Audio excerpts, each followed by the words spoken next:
Breast cancer in young women is a really important topic because young women, when they're diagnosed with breast cancer, face not only the usual slings and arrows that all women with breast cancer face. Young women face issues that are either unique to being young or accentuated by being young. Those issues include things like fertility.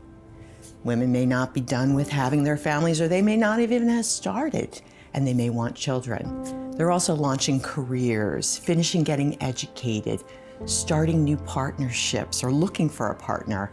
And all of these things come together and make it much more difficult for a younger woman to adjust to a diagnosis of breast cancer, to get through it, and even in the longer term, they can have a really hard time with management of kind of the aftermath, life going on, and they struggle more than their older counterparts.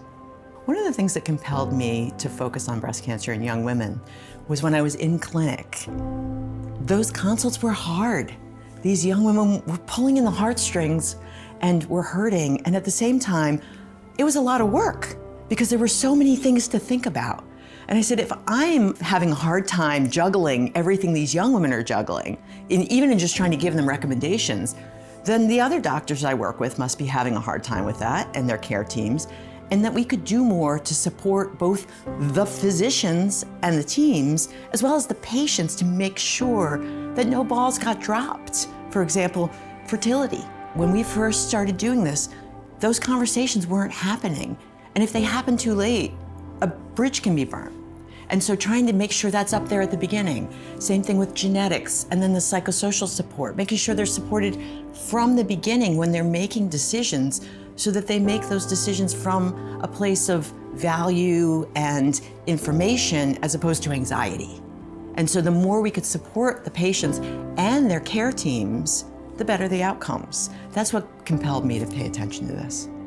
One of the key elements I focus on is how the research, including epidemiologic data and clinical trials, are exploding to inform how we care for all patients with breast cancer and young women in particular. And it's really important that my colleagues really understand the research that has been done and the particular issues around young women that can then improve the care we give for the patients when they walk in the door everywhere, not just at the big centers. And I'm excited to share some of the newest and latest and greatest data that we have to say that we now know that breast cancer in young women is not a unique disease, but a disease that is different depending on which kind of breast cancer a young woman gets. And if we can identify that, and then we can capitalize on the changes in those particular subtypes, we can improve it for young women.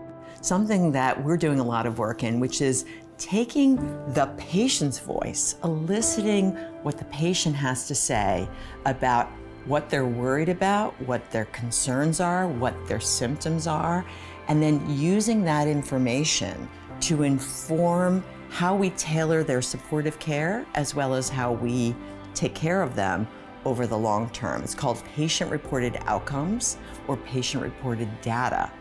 And it's so important, especially the awareness of it right now in our society, because we know that we have tools to improve how people do that you can take from a shelf today. And what we need to do is make sure that those tools are accessible for everyone. And this has huge implications for disparities in outcomes, which we see in all kinds of settings. And so we want to make sure that more broadly, that what I do at Dana-Farber Cancer Institute or the Peter Mac in Melbourne is something that can also happen for someone who's from Timbuktu or from the Outback, right? And that they can get the same kind of care and the same outcomes no matter where they are. What I hope for all of our young patients is that they can get the best care that's available, and we continue to drive the research, the hardcore research, to improve the treatment of breast cancer, the right treatment for the right person at the time. And at the same time, I want to make sure that they also have the best support so that they can actually live through and beyond the treatment as whole as possible. So it's about getting the right treatment to patients, and it's also about supporting them, not only for the usual things, but also for things that are unique to young women through their treatment and their long-term survivorship.